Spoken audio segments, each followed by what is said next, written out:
Get started. Sorry for the delay. We were trying to get. We're live. Oh, we're live. We since COVID started, we've been streaming everything live, and we've been trying to keep that going, even though we are in person. So usually it goes smoother than this. Tonight it did not, but thank you guys for your patience. We'll get started in our normal fashion.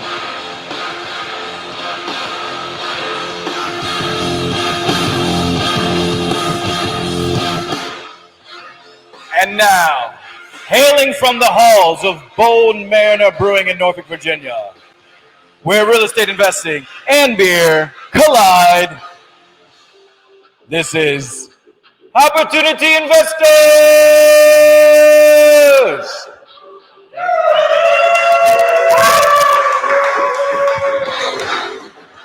All right. It's a good song, man. I want to go do some bench press or something. Guys, what's up, man? Thank y'all for coming out. Thanks for your patience of us getting started. This is, we're almost at 4 years now, and just excited to be here. Excited to be talking real estate in person. Glad we're still doing that, still able to do that. And thank you guys for joining us. How many people are here for their first time? Awesome, guys. Thank y'all. Thank y'all for coming out. Normally, we have another person up here, Sean Bowen. Sean has left us to go pursue a UFC career, and so we're very disappointed about that. No, just kidding. Sean is actually on vacation, and he is celebrating his anniversary with his wife, so awesome for him. Congrats, you guys, and look forward to having y'all back next month. So for now, we've got to deal with having Robert up here, you know. No, Robert's awesome. We're super excited to have you, man. I've been working with Robert for a couple years now, and actually met him at a local networking group. Actually, no, I found out about you at a local networking group and was trying to find somebody who did VA rehab loans on more than single family. And someone was like, oh, I'm doing a duplex right now. I'm doing a VA rehab loan. So I was like, oh, let me get his number. So I called him up and, you know, we started talking. And since then, we've done a bunch of deals, a bunch of rehab loans. And he's actually doing a rehab loan for me right now. So awesome guy to be up here talking on rehab loans, and just excited to have you, man. And now since he's become a good friend and part of our team. So thanks, man. So you guys, some new people, Opportunity Investors. What is it about? It's about real estate investing strategies, financing options, the implementation of those in this market is what we try to do. And we bring in industry experts and professionals just to talk on relevant subjects that are happening in our market right now. And then lastly, networking is a big part of this group. It's a big part of real estate investing. And so, you know, we try to bring it all together. And now that we are back in person, it's great. Like I said, we've been trying to keep up the live streaming since we did it for about a year. And there's a lot of people in the military here that are, you know, going out in different areas. So we like keeping it going so everybody can join in. So glad to have everybody here. Oh, I forgot where my beer went. Oh, here it is. All right. So we start every Opportunity Investor meeting with a little quick toast. So to learning, networking, and good beer. Let's raise our beers for a quick toast. May your castle be secure and your cup overflowing. Peace. Cheers. All right. So we'd like to start off, anybody doing any deals right now? Anybody got anything going? Anybody want to throw out a brag? Nobody? Come on, man. This room's usually got something going. I know Dan just finished his deal. Yeah. Have you talked about your deal yet? Yeah, man. You want to give a quick little something? Yeah, so I'm Dan so I just bought another house hack. I've been house hacking since 2016, but I bought a house in Virginia Beach. It's got a detached garage with an apartment. So I'm living in the apartment, Airbnb in the main house. It's grandfathered in. It it just really worked out well. So house hacking is real. It'll change your life. So ideal. Hopefully for the better. It's on the river. Cool. Work, man. Like I said, I'm actually doing one right now, kind of more of a house hop, but doing a rehab loan. So I'm like dead smack in the middle of it, which is crazy. But yeah, we try to keep this group pretty real, see what people are doing. There's usually somebody doing something. I know there's other people in this room doing stuff, but they just don't want to say it. But that's all good. One thing I did want to hit before we go into our subject matter for tonight is next month is one of our favorite months. We've got the State of the Region address. We've got an Old Dominion University professor coming in to talk about what's happening in Hampton Roads with a little bit of a real estate twist. And we usually get a bunch of people out. It's a great night. If you are doing business or real estate in Hampton Roads, you should come out. It's extremely helpful, and they've got a lot of really good insight that is pretty valuable to me. So yeah, we're going to jump right into it. I think that covers all of our grounds. Join us on Facebook if you want any more information or want to touch base. Please give us feedback on what you guys want to hear about, what you want to talk about. That's how we want this to go. We don't want it to be about what Alex and Sean wants to learn about. We want it to be about what everybody wants to learn about. So, without any further ado, can't put my beer on top of my sheets here. Very good planning. We are going to talk about house hacking for a little bit, and then we're going to talk about rehab loans. And the reason why we're kind of doing both is I think house hacking is a great strategy for the average Joe to kind of capture a lot of those great real estate investing pieces. And it helps you build a portfolio and leverage bank money, a bunch of this stuff. And then rehab loans really help you maximize your ability to do a house hack and to do other things. But, originally we were like, oh, let's talk about house hacking. And then I was doing a deal with Robert, and I was like, damn, let's bring in rehab loans, because a lot of people just don't know about rehab loans, and I really think it opens up a lot of opportunities for people. So we're going to jump at that. So let's get started. All right. First page is change that. All right. Some of the key things that we look for in real estate investing, why we do real estate investing. First off, shelter, right? You need a shelter. You got to live somewhere. And land's a finite item. We like to leverage bank money. That's a great reason to do real estate investing. Appreciation. Generally, real estate appreciates over time historically. If you look at a 30-year period, it's going to appreciate on average about 3%. Equity growth, right? If it's appreciating up or you're paying it down, there's some growth there. There's some power in that equity to do a lot of different things. We'll get into some of that.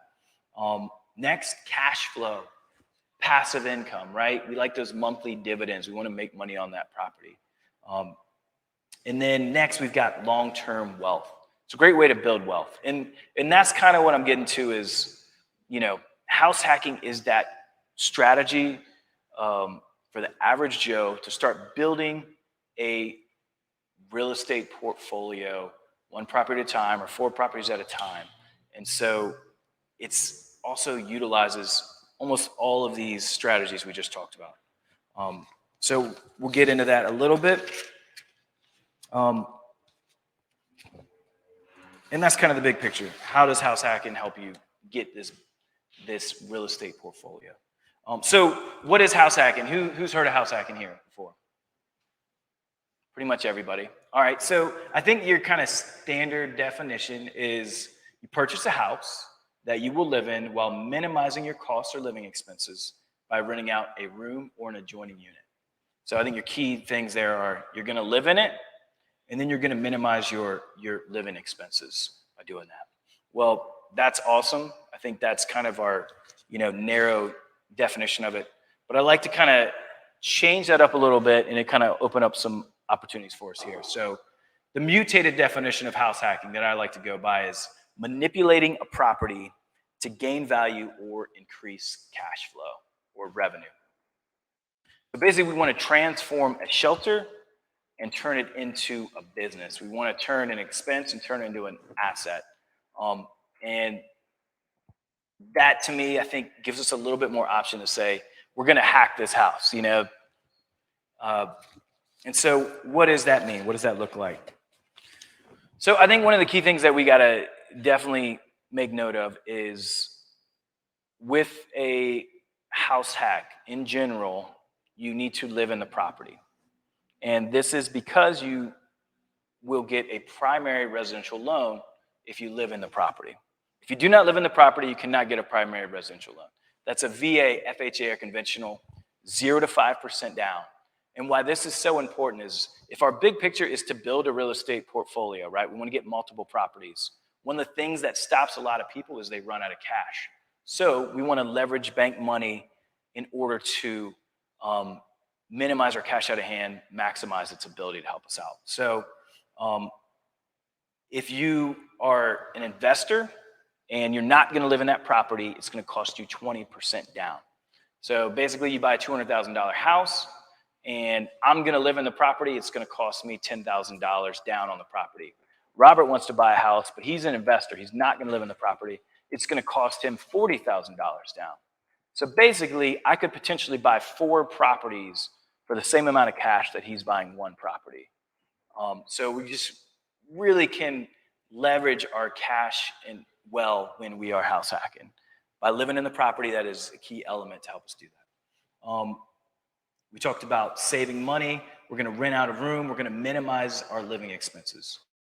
We're going to turn it into a rental property, right? So I try to focus on the rental property side of things a little bit more than saving the money from renting out the other room, because the reality is you're probably going to be in that property for a couple of years, and then you're going to move out of it. So yes, it's going to, you're going to save on living expenses for 2 years, but really it's going to be a rental property for the other 28 years that you own it. So, you just want to think about before you move into it, how is this going to work as a rental property? And then lastly, we talked about manipulating the property. What we're going to do is we're going to manipulate it to fit our needs. We're going to manipulate it so that it provides us more rent, more income, and hopefully to build value, force some appreciation on it. And then the next step that I think people forget about is a step that it's the repeat button of house hacking. I like to call it house hopping, right? So once again, we said the big picture is to be able to pick up multiple properties. So how do we do that? First, we buy the property. We can buy 1 to 4 units with those standard primary residential loans. So we can buy a single family or we can buy a 4-plex. Doesn't matter. We live in the property, and then we make it work for us, right? We manipulate it to work the way we want it to work, to build the value. Then, in order to pick up another property, it's super simple, but we move out and we buy another property, right? And we live in that one. But instead of selling the original property, which is what most people do, is we hold on to it as a rental property, right? Say, okay, I'm going to buy this one. I'm going to keep this one as a rental. And then we go through the process again, live in it, make it work for us, increase the value, make the rents higher, move out, and instead of selling this one, we're going to keep it as a rental. And like I said, if we're only putting 5% down, we're able to pick up so many more properties by doing this. We're able to leverage bank money. And I apologize, I'm trying to kind of drive through this super fast just to kind of get the basic idea of it out, because one, we're short on time, and really I want to focus on the rehab loan side of things.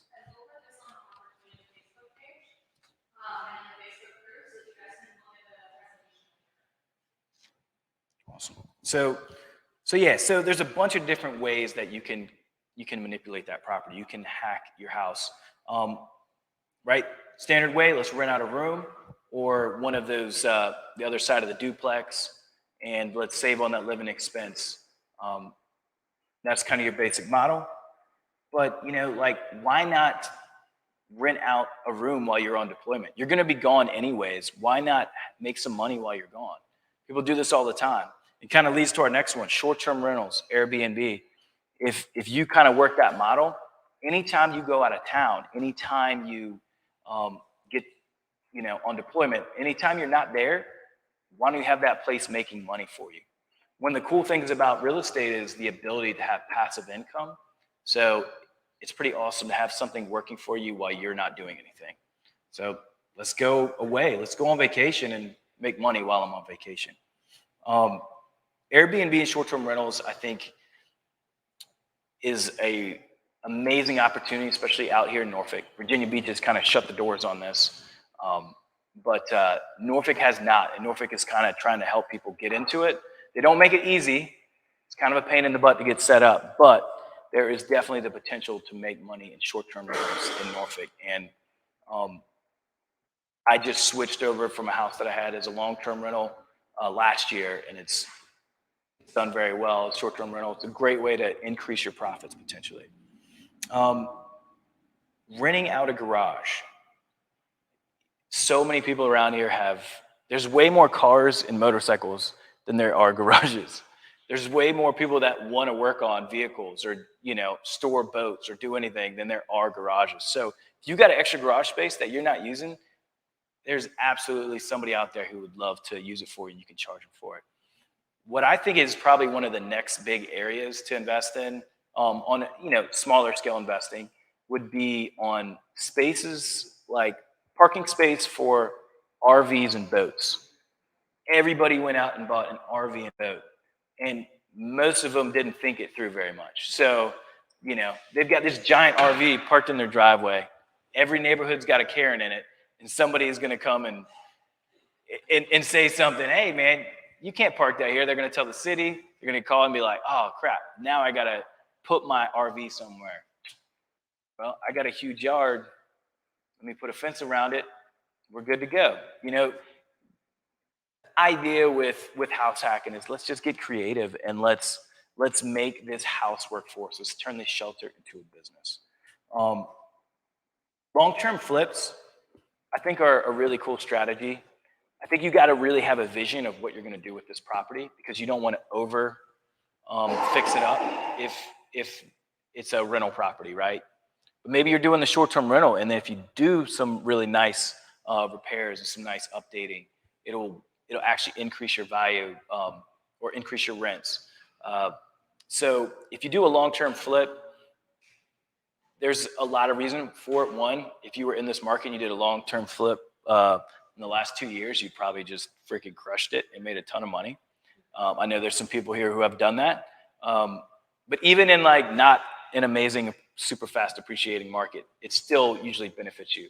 One, even if you can't sell the house, you can pull some equity from it. I know that's my last note there, but yeah, you can use the equity for improvements. You can use equity to grow your portfolio. So say you did put a bunch of value adds in your property. Now it's going to appreciate, it's going to appraise higher.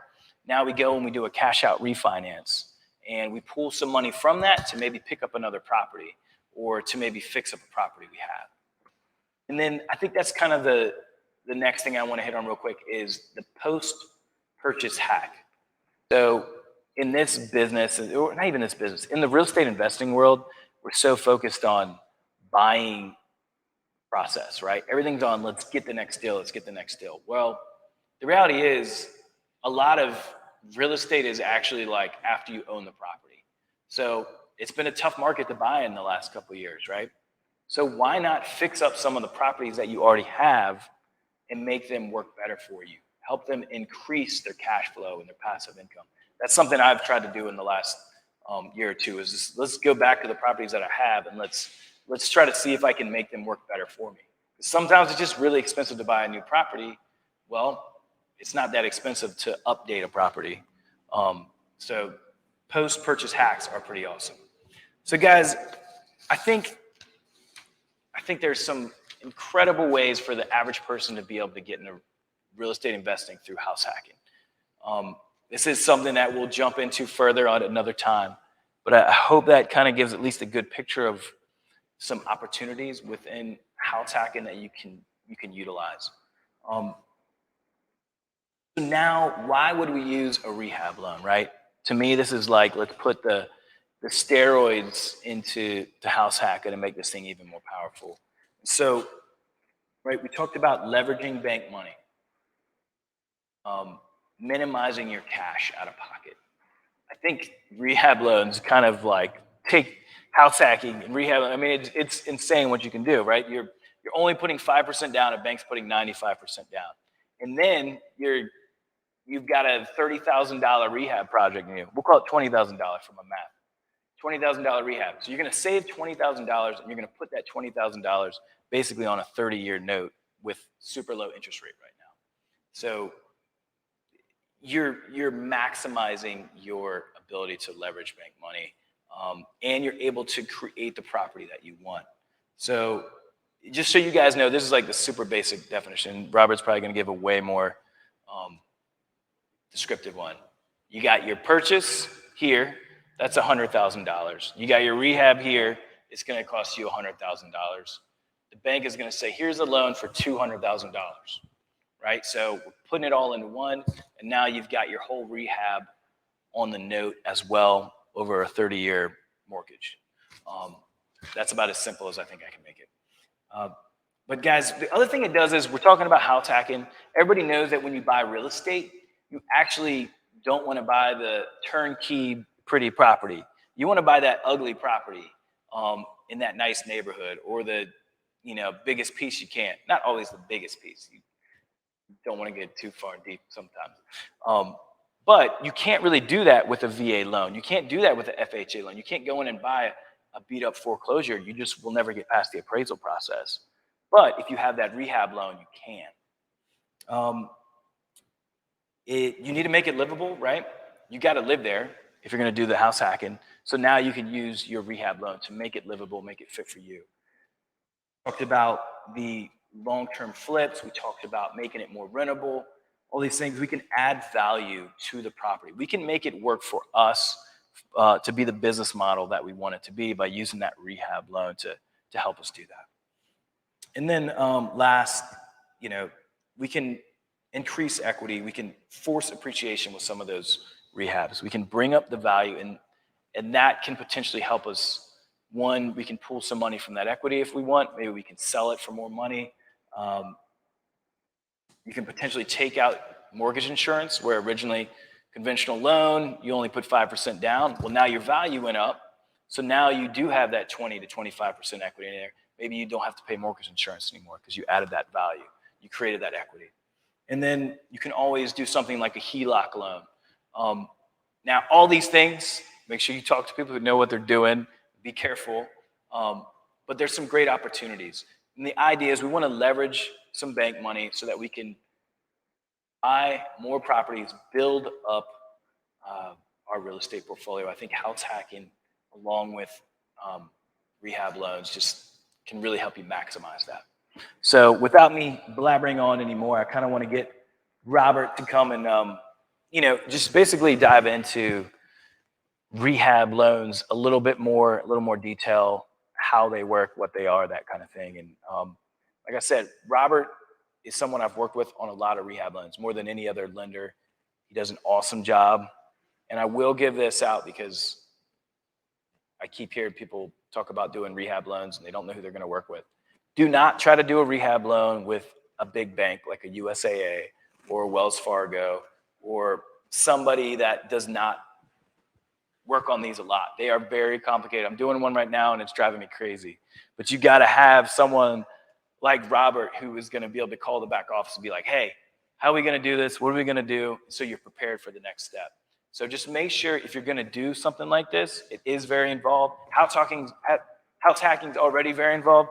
Rehab loans are very involved. Make sure you've got a good team around you of people that actually understand what you're trying to do. With that, man, why don't you take over and share what you got? All right. Well, hey, look, I definitely appreciate the lead in and all the kind words. I guess the rumors were true when you asked about me, and I guess I did okay job. Okay. So that was kind of a cool way that we did link up. I think, before we get too far into it, the biggest thing is kind of putting a position in yourself, right? That's going to be number one. Knowing what your plan is going forward, right? Is this something that you're looking at to be a cash grab that in 3 to 4 years you're going to hope to, create a return on investment, sell the property, take the next step, or are you looking for, hey, these homes are going to be paid off by my tenants for the next 30 years, so that way when I retire, all right, sorry, technical difficulties. Is it working now? Okay. All right. So I'll do a quick restart because it sounded like probably my lips were moving a lot on video, so I'll do a quick recap. The biggest thing that I was kind of stressing was just making sure that you have what your vision is lined up, no matter what way it goes before you ever begin this part of the process, because there are going to be some things that maybe you don't like or that you love, but really kind of understanding what that is and what that means to you is going to be the ultimate key in setting yourself up for success down the road, right? So if this is supposed to be, what we would call a short-term grab in the world of mortgages, right? These are 30-year loans. Of course, yes, 25s, 15s, right? So on and so forth. But ultimately, we think in terms of really long, so 5-year hold is nothing, relatively speaking. But is that your plan, right? Hey, I'll do this in 5 years. I'll make $40,000 off of it. I'll use that to go buy 2. I'll use that to go buy the next one. Or, do you fall towards the, traditional house hacking model of, hey, we'll capitalize on the equity, take out more debt on that to be able to purchase the next, You do the house hop, like Alex was referencing. I live here, I buy it as a primary, live here, complete the repairs, gain the value, make it better for your cash flow, longer term, those kinds of things, right? So just kind of defining what your ultimate vision is, and you're never going to be able to get it perfect because you don't know what the property is that you're going to buy. So the property will somewhat tell you what's going to happen ultimately, but without a doubt, if you don't have that vision and you don't have the upfront knowledge of how do I utilize this and work on this to be able to create the thing. Because look, what I can tell you is that if you come to me and you want to buy a house every 3 months as your primary residence, it's going to stop real quick. And if you continue to jump from bank to bank to bank, guess what's going to happen? They're going to say, oh, hey, you bought 2 other properties in the last 6 months, and now you want to buy another primary residence. Doesn't make sense, right?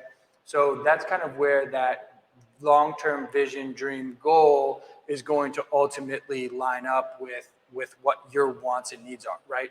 So my personal idea behind investment properties is hey, look, and this is a very contradictory statement, but just hear me all the way through it. I'm not purchasing a property because I necessarily care too much about rate. Yes, it's important. I'm not purchasing a property because I necessarily care too much about how much money I have to put down or where am I going to get those funds. What I care about is, one, how can I mitigate my expenses? So maybe that's through a hard money loan. Maybe that's through, a cash buy that I then turn back around, right? I know that my purchase rate, interest rate, is going to be substantially better than a cash out rate in term or a renovation loan interest rate. That's just because of the leverage risk against banks. And it doesn't matter whether it's me with Atlantic Bay or any other given bank, it's all the same. We all have the same rule book from Freddie Mac, Fannie Mae, Ginnie Mae, which is the government arm of the rule makers, right? A couple other little ones in there that sort of write some rules too, but we're operating all on the same sheet of music, right? It's just how does every bank interpret it? And then making sure that you're prepared, right? For me today, I took a higher interest rate on my duplex because I wanted to be able to get as much cash back because I'm not the one paying back my loan. So my 0.5% higher on my interest rate that I took equated to $60. But guess what? For the next 30 years, I'm not the one paying that $60 back, but I also have an extra, I think it was like 41,000 or something in my pocket that I didn't have to come out of pocket with, right? So again, I'm not paying the interest rate, so I don't really care. Yes, long business model, got, again, a little bit of an abstract idea. Businesses matter, every dollar matters, every penny, but I don't have 1.5 million to go pay cash for, 6 duplexes right now. So I've got to kind of figure out how am I going to get there, because I want to drive around in my super old Cadillac and go and pick up rent checks when I'm 55, right? Like, that's what I'm trying to do. So that's what I know my goal is. Maybe that's not your goal. Maybe it is that 5-year plan, pull it out, go back, right? I just want to be able to live a good retired life, not counting on Social Security. I'm not counting on anything else that I've ever done, with the exception of my rental income coming in. Somebody else paid it off, so life is good, right? So that's the biggest thing that I can stress to you. And then make sure that somebody else is willing to kind of explain these things to you, work with you on the questions that you're not even sure to ask yourself, right?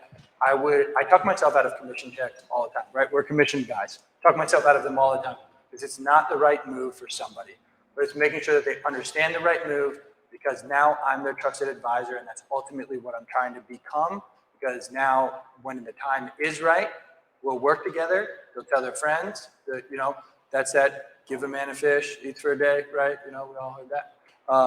So that's always kind of the direction I'm working for. And those are the type of people that you need to look for in real estate, to make sure that they hear out your goals, dreams, visions, because everybody who really is planning on doing this long term knows that, hey, we're not in it for one singular transaction. So let's jump to it, right? Right. So, a couple of little joke sides here and there. But ultimately, this is kind of, this step process to it. And there is going to be an asterisk behind absolutely 100% everything that I say. So please just understand that when you come and talk about it, there will be differences for your particular scenario based upon specifically what it is that you're doing. This is just to give you a general framework to prepare for the process. The biggest thing that I can stress to anybody is going to be step number 1, and it's a little small here, but basically what it talks about is this: start your loan. If you're even thinking about this, getting a full-blown pre-approval underwrite TBD out of the way, the only thing that does for you is purely and simply get you that much further in the loan process. If we're trying to renovation loan underwrites take a substantially longer period of time, because it's a substantially smaller department in any given bank's back office. But in addition to that, it's a substantially more complex transaction, especially if you're dealing with multiple properties. So there's always going to be some pluses and minuses, some back and some forths that we all need to sort through. But all that I can do is or any bank can do, is if you call me up and say, hey, I'd like to go ahead and put an offer in, okay, cool. Well, I'm going to give you the worst case scenario, because I don't actually know until I have paper what that process is going to look like. It's a free process, at least with Atlantic Bay. Most banks, going to be relatively inexpensive. Maybe there's an application fee or something like that. But for the most part, there's no commitment. You have given any bank the ability to verify your information and complete a full underwrite, so you know your roadmap, right? If you're looking to do a deal, get the damn pre-approval. Get it done. Get it totally out of the way. Not pre-qualified. Submit your docs, loan application. That's the biggest step that I can stress to anybody. It will save you a mountain of headache on the back end, because now you're all excited. Oh, I got pre-approved. Let me go look at 100 houses. Yeah, but I really can't give you concrete evidence as to exactly what's going to be every I and T dotted and crossed, right? So the next step is going to be qualify your property. Get out there, know what you want, work with your realtor, tell them, hey, this is my strategy. This is the opportunity that I'm looking for, right? And here's how I want to go about it. Okay, that search is very different than a primary residence versus an investment property versus a second home, vacation rental, whatever it may be, right? So work on that. Now qualify your property. You found a good deal that looks prospective. Go in and take a look at it. We can all take shots in the dark, right? Nobody knows exactly what a kitchen renovation is going to cost or exactly how bad the crawl space is, but give yourself an idea of what you need to do to this property. And now you can kind of move forward. So that way, when you call your contractors, you can tell them, hey, I need this, this, this, and this, right? And oh, by the way, tell me what other, problems I'm going to have along the way. The next is immediately contact your contractor as fast as you can. Every contractor will absolutely race out there in an instant to tell you how much they can do the renovation work for. What will take forever is for them to write up the bid, because, hey, look, they're carrying 2x4s and hammers around all day. The last thing they have time to do is sit in front of a tablet and type this out and then they go home at 9 p.m. after a long, hard day, and they definitely don't want to sit down and do that. So the more advanced that you can be along this part of the process, much better it will be. Make sure that you get some recommendations. Most, and including Atlantic Bay, will absolutely not recommend a contractor, because the last thing that we want is, hey, this is, you told me to use this contractor and they haven't showed up on the job in 5 days. Like, what's wrong? Well, we don't know. That wasn't our intent of providing you with a phone number, right? Do your due diligence, figure them out. I'm happy to give you some names to go and check for, but ultimately, make sure that you're happy with their finished product. Make sure that you feel like they're professional enough, and to make sure that you're willing to deal with them for 3, 4, 6 months, right? You're gonna be working on your house. So that's really kind of where you need to go. The next piece is going to be getting your appraisal ordered. We have to have all of your inspections done, everything ready to go before we can do that. There's going to be a little bit of back and forth afterwards, and finally prepare for closing, right? So we're looking at the first step here, which is conventional renovation loans. So I put in a couple of highlights, but ultimately the biggest piece, and again, because this will come out later and we can talk through it, right, is ultimately going to be, just know that with the conventional renovation loan, you can do whatever you want. Primary residences, second homes, investment properties. Yes, the scaling of both interest rates and down payments grows as far as the risk becomes greater, right?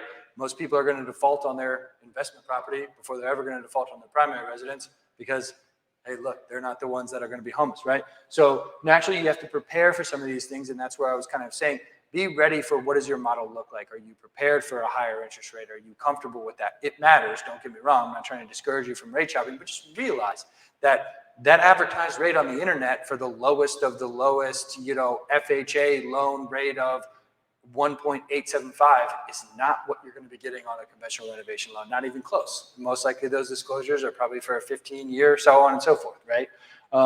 So be prepared for that. The minimum for first-time homebuyer loan is going to be 3% down on the conventional renovation.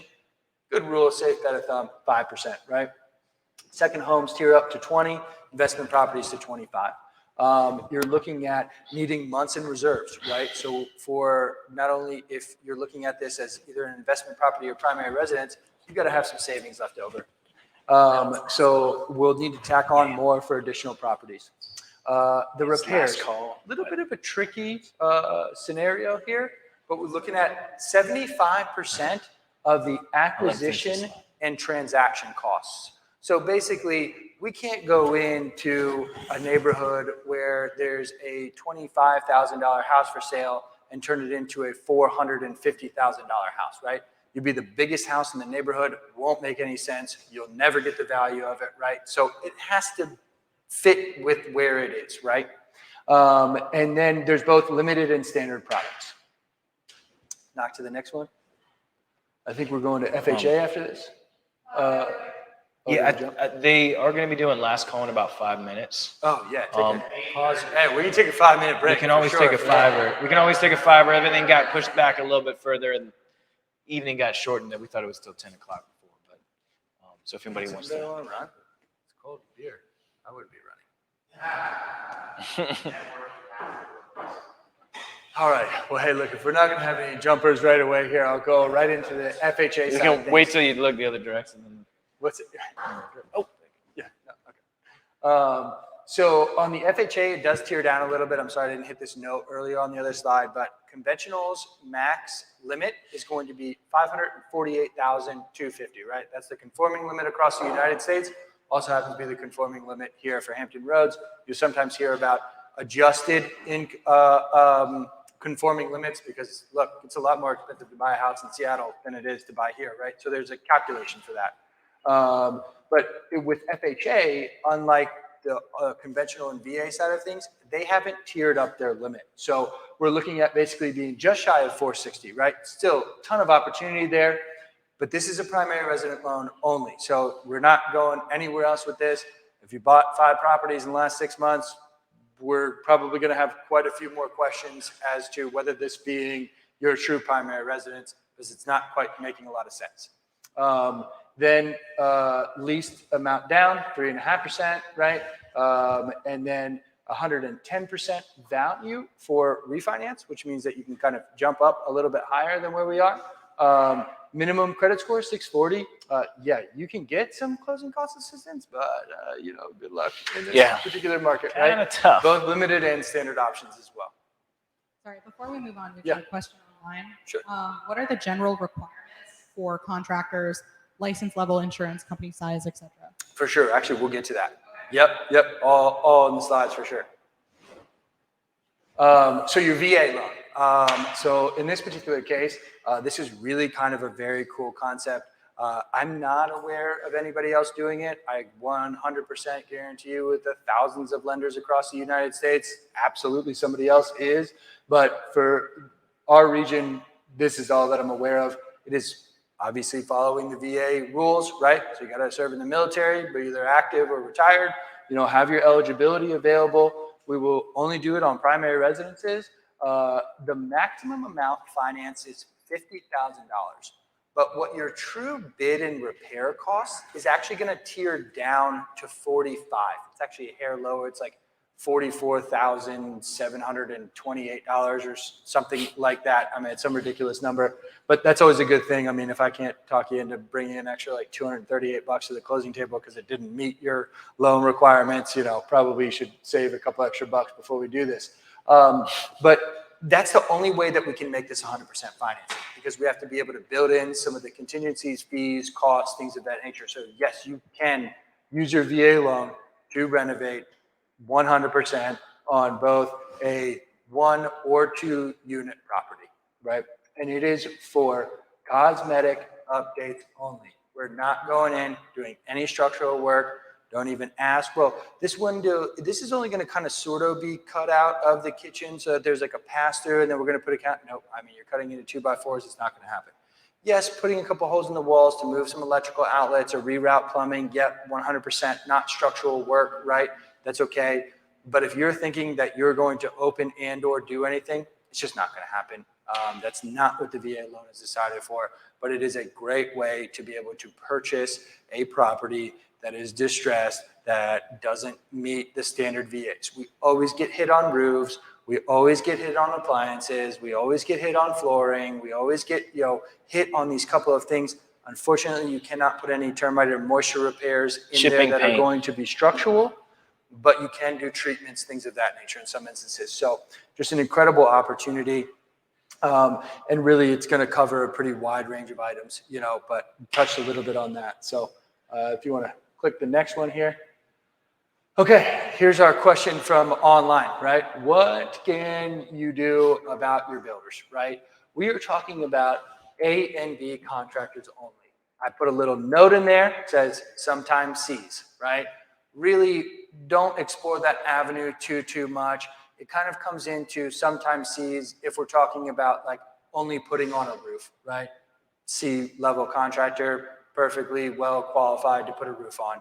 If you're really going to be going much more beyond just some really basic windows and roofs and sidings and stuff like that, cross it off the list. If you're planning on replacing countertops, cabinets, painting, anything that's not simply repair and replace like a roof or siding, it's not going to happen that way.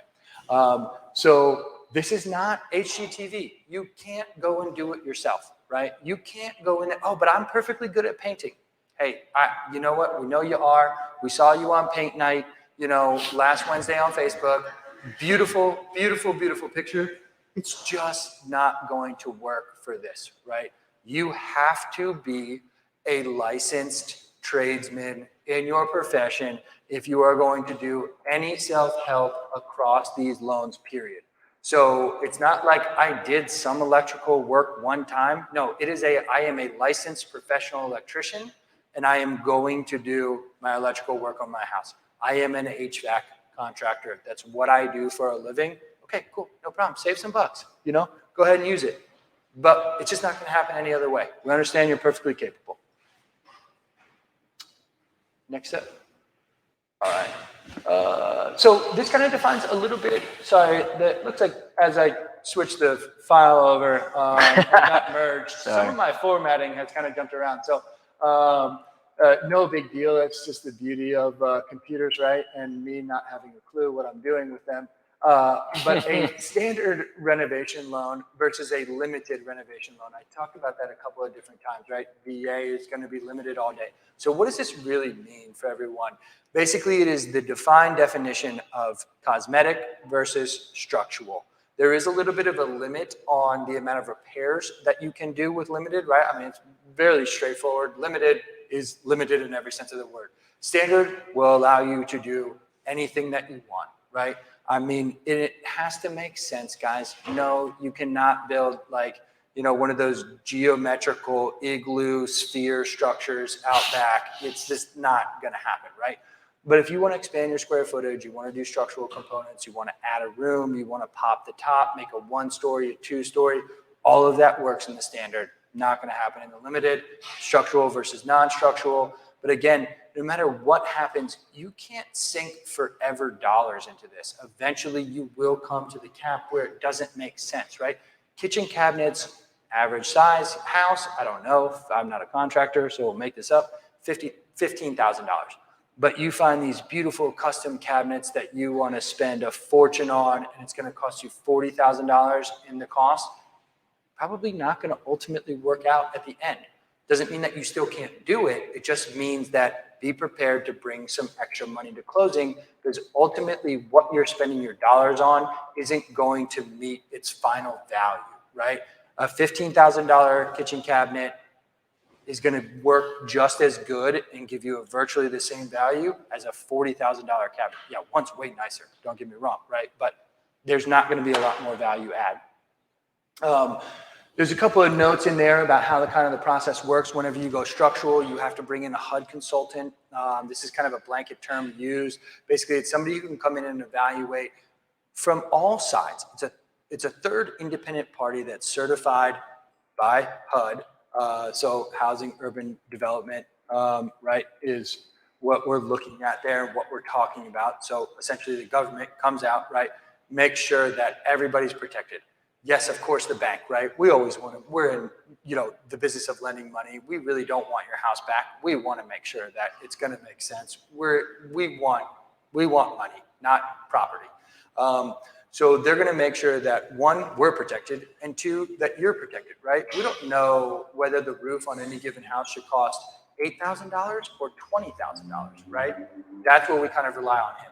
So anytime that we get into those big structural components, and I would just recommend it in general, it's a great third independent party to tell you a great cost of what something should be, so you know whether you're getting ripped off from your contractor.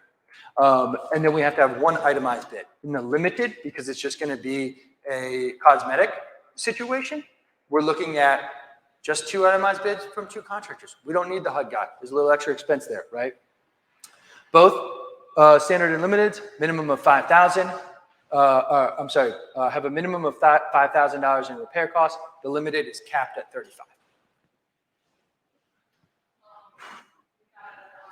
Okay. Can we ask for additional rehab funds in the case that contractors uncover other issues while working on a quoted job? Yep. So there is a contingency fund built in there automatically to ultimately kind of protect for some of those unforeseens and miscalculated things, right? We saw this. That never happens though, right? Never. No, not when lumber prices tripled during COVID. No, never happened, right? So some of that is all built in. Ultimately, there's only so much accounted for, right? So in any given instance, that this really, quite frankly, very rarely happens. And that's part of the whole, checks and balance systems with the reason why when we switch over to the full, when we switch over to the full, maybe this should be like a hard liquor thing because, the beer. So when we switch over to the full and we get into the structural item, we're really relying, like for instance, one of the guys that we just love and recommend everywhere, the guy's name is Danny Fincham. He owned his own Class A contractor, and I mean, forgive me, Danny, if you're watching, I'm going to get this stuff wrong, but I mean, it was several decades of him being a general contractor. Well, now, hey, look, let me just go and help some people out, right? I like to enjoy my life a little bit more. I don't want to be under that crazy stress of, having 20, 30 properties going all at the same time, trying to manage it. So now I'm just kind of going to wane back, right? And kind of work with other people to help them along the process. he knows he can see things that you and I can't see. He can see that bow in the roof. He can see that wobble in the floor and know, ooh, hey, before we proceed forward, we have to really kind of evaluate this. So does it ever happen? I mean, of course it does. We don't know everything in the world. Nobody has an x-ray that can look through walls. Nobody really kind of knows all these things. So that's, again, why being prepared for this and understanding the risks that you're going for is going to be inherently important.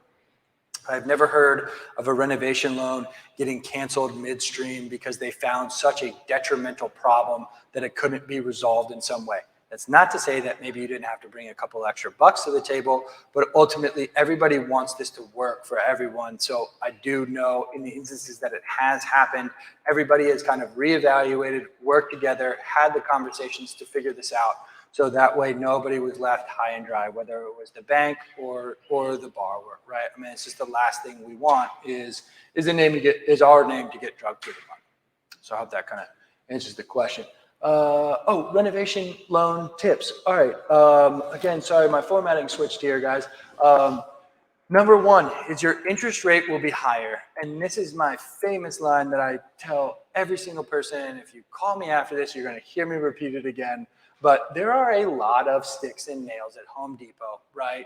And we are getting ready to give somebody $200,000.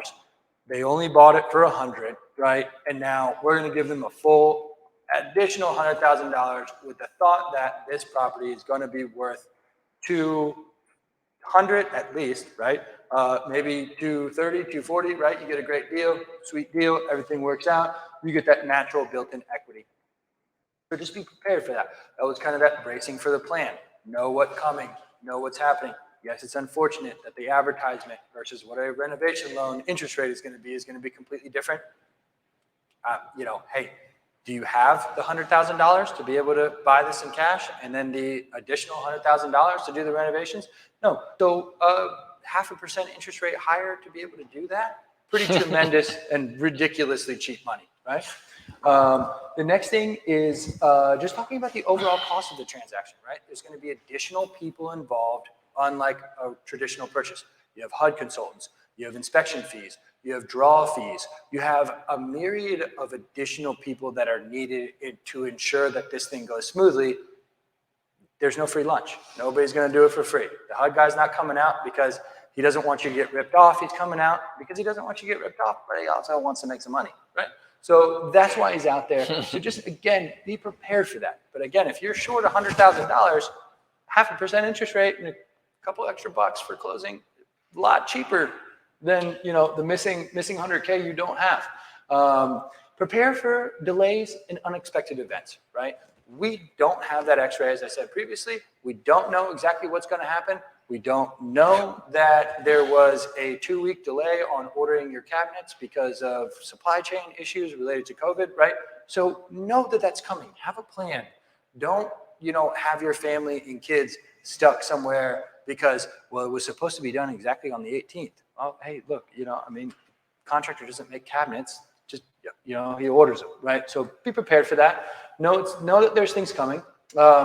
Complete everything as quickly as possible. This is going to be your biggest lifesaver overall. I started it with it in step number 1, but get your loan done, apply, get your documents in. You will be excited to go look at properties. You will be excited to hear what your rental potential is going to be on this, how much maybe extra equity, what the beauty of the kitchen will look like afterwards, right? You're going to forget. And the last thing you want to do is go home and send me a bunch of W-2s. I guarantee it. You're going to want to go home, talk to your, board of advisors, mom, dad, fiance, wife, husband, whatever your significant other board of advisors is kind of what I'm talking about with that. Your sounding board, right?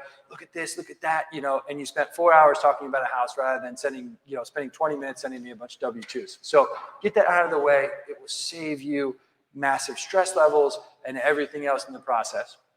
The next thing, the biggest and probably most important piece that we haven't gone over just yet, but your down payment and settlement costs are going to be based upon your total transaction. So in a normal purchase, your $100,000 buy, your 5% down payment is $5,000. In this particular case, because you're putting $100,000 into the property, you're looking at your down payment being based on the 200K or 10 grand, but also all of your other loan costs as far as your city and state tax stamps, title insurance, you name it, it's all going to be based on 200K, right? So that's, again, where you need to make sure that when you look at this part of the process, you're prepared for that end of the spectrum. And another thing, big thing that probably is missed regularly is that, hey, this isn't like some type of temporary loan until everything is done, you sort of are good. Nope, it's a 30-year loan right off the bat, conventional VA, FHA loan, which means that it operates exactly as a traditional 30-year mortgage would, which means, guess what? Your mortgage payment starts the following month you close, right? So be prepared to know where you're going to live, be prepared to be able to pay, whether it be both mortgages or rents or whatever it is, have that plan in motion. Have your in-laws ready for you to move in, right? Let them know what's going to happen. Let them know, hey, it should be for 3 months, but I'm going to tell you it's going to be for 4 because we don't know about, step number 3, be prepared for the delays and unexpected events, right? So just think about all that stuff. We don't want this to go wrong for you. Nobody does. Everybody wants to work as hard as they can for it to be perfect. It just doesn't always work that way. That's what I got. So, questions? Yeah, so everyone, that's it. And for online, I think we're going to go ahead and shut down because I don't see any more questions in here. Oh, wait, there's one more. Is there an early payment fee? Paying off your loan early. So there are no prepayment penalties with any loans that we provide. So Okay. You hit the lottery the day after you close, renovation loan or not, you want to stroke that check and pay this off, you're good to go. As long as Robert's been paid. Cool. All right, so everyone online, thank you guys so much for joining us. Check us out next month online because the State of the Region Address. meeting, State of the Region address, whatever, is going to be really cool. It's a big one. For those of you in person, we can kind of take a vote if you would rather get a chance to network a little bit because we've only got about 20 minutes, or if you want to ask questions. But if you're networking, you will have a chance to talk to Alex and Robert individually. It's up to you guys. But again, thanks everyone online. Alex, anything to say to people online before I shut it off? No, I think that's it. Thank you guys for joining us. And Everybody. yeah, come again. Cool. All right. Thanks everyone. Bye.